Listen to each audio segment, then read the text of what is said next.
देखो, सबसे पहला तनाव होगा कि उसको सिलेबस पता चलना चाहिए कि मेरे को क्या पढ़ना है। अब आपको केवल करना ये है कि आपको एक ऐसा टाइम टेबल बनाना है जिस टाइम टेबल को आप जो है फॉलो कर सकते हो।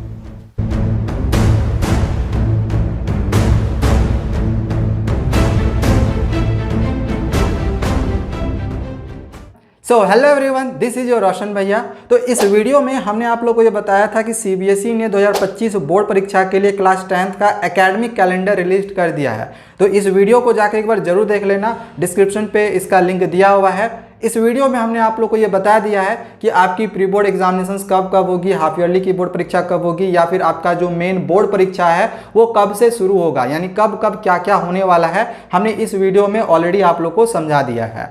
बेसिकली हम लोग इस वीडियो में आप लोग के एक बहुत ही बढ़िया सा टॉपर्स का जो डेली रूटीन है, कैसे टॉपर्स पढ़ते हैं, किस टाइम टेबल के अनुसार वो पढ़ते हैं, तो इस टाइम टेबल को आप लोग को देने जा रहा हूं। इस टाइम टेबल को फॉलो कर लो, अपने एग्जामिनेशंस में 80 out of 80 marks theory paper में ले आओगे। ओके, तो क्या है टाइम टेबल, चलिए मैं आपको यहाँ पे बताता हूँ। ध्यान रखो, टाइम टेबल को बनाने से पहले हमें प्रीफरेंस के बारे में पता होना चाहिए। प्रीफरेंस मतलब कौन सा सब्जेक्ट आपका वीक है, यह आपको सबसे पहले पता होना चाहिए। क्योंकि ऐसा होता नहीं है कि आपका सारा का सारा सब्जेक्ट जो है वो आसान लगे या फिर सारा सब्जेक्ट आपको हार्ड लगे। कुछ सब्जेक्ट ऐसे होते हैं जो कि हमें आसान लगते हैं एंड कुछ सब्जेक्ट ऐसे होते हैं जो कि हमें हार्ड भी लगते हैं। ठीक है, तो ये मोस्ट ऑफ द स्टूडेंट्स को जो सब्जेक्ट हार्ड लगते हैं या जो ईजी लगते हैं उसके अनुसार मैंने ये प्रीफरेंस लिया हुआ है। जैसे मोस्ट ऑफ द स्टूडेंट्स को मैथमेटिक्स या साइंस ये उनको वीक लगता है, उनको हार्ड लगता है, उनको समझ में नहीं आता है, तो इस वजह से इसको हमने प्रेफरेंस में पहले प्रेफरेंस में रखा हुआ है वीक में, क्योंकि इसी के अनुसार मैं टाइम टेबल मैंने बनाया हुआ है। ठीक है, आप अपने अनुसार इस प्रेफरेंस को चेंज कर सकते हो। दूसरा है एवरेज। एवरेज जैसे कि सोशल साइंस, बहुत सारे बच्चों को सोशल साइंस आसान भी लगता है, बहुत सारे बच्चों को सोशल साइंस थोड़ा सा हार्ड भी लगता है। तो अगर आपको मैथमेटिक्स आसान लगता है, सोशल साइंस हार्ड लगता है, तो आप इसको ऊपर कर सकते हो। ठीक है, एंड इजी सब्जेक्ट में जैसे जिन बच्चों ने हिंदी लिया होगा तो हिंदी, जिन बच्चों ने संस्कृत लिया होगा तो संस्कृत को फॉलो करेंगे, एंड इजी में आपका इंग्लिश सब्जेक्ट भी आ जाता है। ठीक है, तो ये प्रेफरेंस है, अपने अनुसार प्रेफरेंस सबसे पहले सेट करो कि मेरे लिए कौन सा हार्ड है और कौन सा ईजी है। ओके, अब चलो यहाँ पे मैं आपको एक बहुत ही बढ़िया सा टाइम टेबल बताने जा रहा हूँ, अच्छे से आपको समझा दे रहा हूँ, अच्छे से समझ लो। इन टाइम टेबल के अनुसार अपनी तैयारी को शुरू कर दो एंड सिलेबस के अनुसार तैयारी करना। सिलेबस की वीडियो ऑलरेडी बनी हुई है, डिस्क्रिप्शन पे लिंक दिया हुआ है। हर एक सब्जेक्ट का हमने सिलेबस का वीडियो बनाया हुआ है, एक बार जरूर देख लेना। ठीक है, देखो सबसे पहले देखो गर्मी का मौसम रहेगा। अभी आपकी जो सेशन है वो 1 अप्रैल से शुरू हो जाएगी, तो अप्रैल, मई, जून, जुलाई ये सब पूरा यार गर्मी का ही मौसम रहेगा। एंड गर्मी के मौसम में आई थिंक 6:30 बजे बहुत ही एनफ टाइम होता है कि इस समय तक आपको ज़रूर ही उठ जाना है। अगर आप इससे पहले भी उठ जाते हो तो ये आपके लिए बहुत ही अच्छी बात है, लेकिन 6:30 बजे ये आपकी डेडलाइन है, आपको इस समय उठ ही जाना है। ठीक है, इससे ज़्यादा लेट मत करना। एंड सुबह में हो सके तो आप अपने स्कूल का होमवर्क कर सकते हो अगर आपके पास समय मिले तो, या फिर अपने अनुसार आपको जो भी मन करे वो अपनी फिजिकल एक्टिविटी वगैरह करना होगा कर सकते हो, या फिर जो चीज़ें करनी होगी कर सकते हो। आपके पास 1.5 घंटा का समय रहेगा। देन 8 बजे से आपका स्कूल का टाइम हो जाएगा, तो 8 बजे आप स्कूल चले जाओगे। इससे पहले स्कूल की तैयारी वारी भी आपको करनी होगी, इसलिए 1.5 घंटे का समय आपके पास रहना चाहिए स्कूल जाने से पहले, जिसमें आप स्कूल का होमवर्क वगैरह से लेके फिजिकल एक्टिविटी वगैरह जो जो करना होगा आप कर लोगे। ठीक है, देन 8 बजे से लेके 2 बजे तक मोस्ट ऑफ द स्कूल्स की टाइमिंग रहती है, तो ये हमने टाइमिंग रखा हुआ है स्कूल के टाइम का।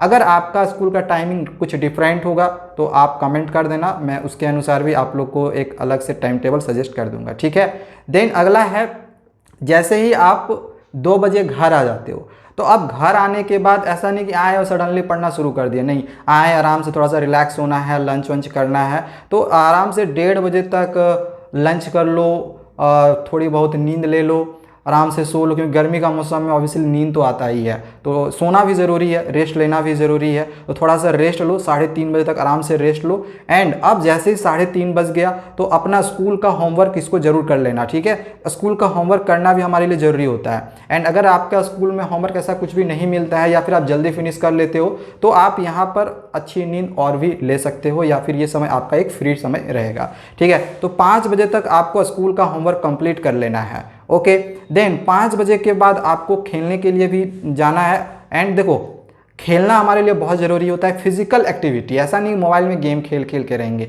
गेम खेलने से बेहतर आपके लिए होगा कि आप कुछ फिजिकल एक्टिविटी करो, ये आपके लिए ज़्यादा बेटर रहेगा। किसी से चैट करने से बेहतर है कि हम फिजिकल एक्टिविटी करें। तो फिजिकल एक्टिविटी आप कर सकते हो, जो कि आपका 5 से 6 बजे तक हमने आपको एक फ्री टाइम दे दिया है। 5-6 बजे तक आराम से आप रिलैक्स रहो, जो करना है आप यहाँ पे कर सकते हो। देन 6 बजे से बहुत सारे बच्चे ट्यूशन भी करते हैं, तो ट्यूशन का भी टाइमिंग हमने 6 से 8 रख दिया है। अगर आप ट्यूशन नहीं करते हो तो आप यूट्यूब में ऑनलाइन पढ़ सकते हो। आप अपनी इच्छा के अनुसार आपको जो भी सब्जेक्ट पढ़ना है ये पढ़ सकते हो। ये आपके लिए मैंने छोड़ दिया है। ये हमने आपके लिए एक ट्यूशन का टाइम दे दिया है कि जो बच्चे ट्यूशन करेंगे तो 6 से 8 तक ट्यूशन कर ले।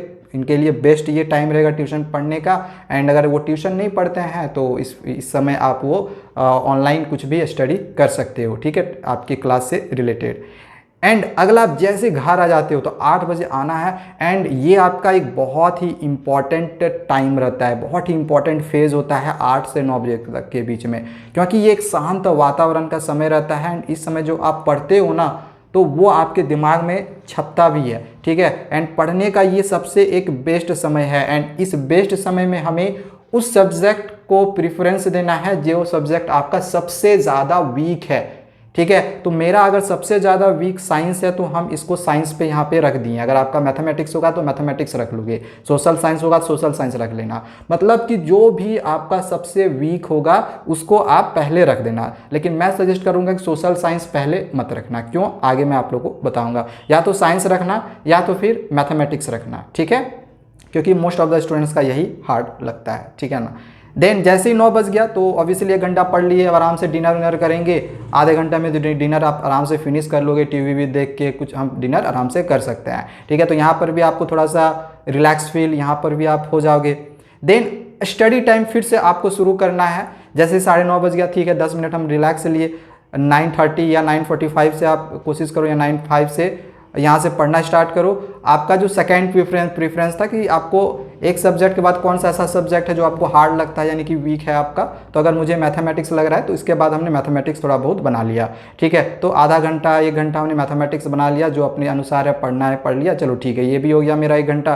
तो मेरा यहाँ साइंस भी कवर हो गया, मैथमेटिक्स भी कवर हो गया।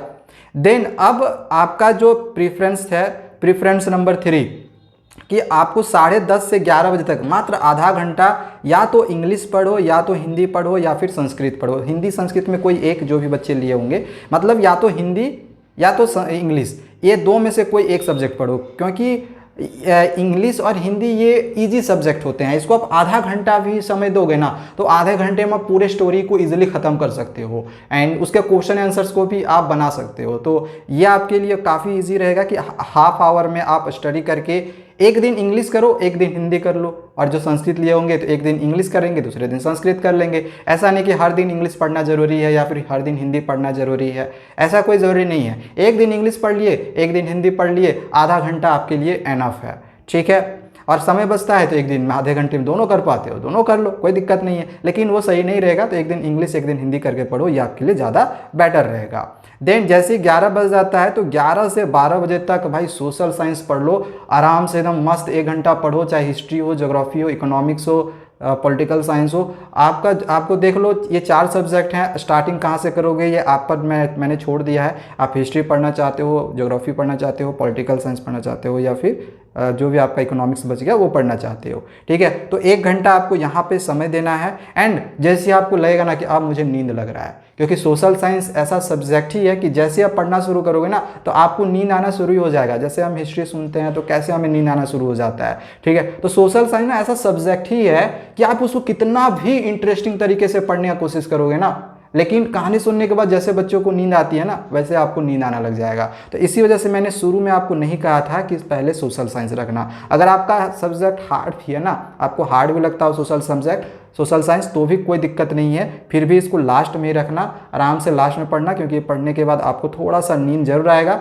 देन 1 घंटा पढ़ने के बाद, अगर 1 घंटा नहीं पढ़ पाते हो तो आधा घंटा पौने घंटा पढ़ने के बाद देन आपको फिर 12 बजे तक सो जाना है, ठीक है। 12 बजे लास्ट डेडलाइन है, 12 बजे के बाद आप लोग सो जाओ, ठीक है। क्योंकि यहाँ पे हमने लिख दिया भाई सोशल साइंस पढ़ने के बाद अब तुम्हें मस्त नींद आएगी, तो आप आराम से सो जाओ। आपको 6 से 6.5 घंटा सोने का समय मिल रहा है। सोना भी ज़रूरी है एंड 6 से 6.5 घंटा इनफ टाइम है। आप चाहो तो इसको 7 बजे तक भी बढ़ा सकते हो, कोई दिक्कत नहीं है, क्योंकि 1 घंटे में हम स्कूल का होमवर्क वगैरह सब कुछ कंप्लीट कर सकते हैं। तो ये आपके लिए हमने एक बहुत ही अच्छा सा टाइम टेबल बना के आपको दे दिया है। इसको फॉलो करना, टॉपर्स इसी टाइम टेबल के अनुसार जो होते हैं अपने एग्जामिनेशन की तैयारी करते हैं।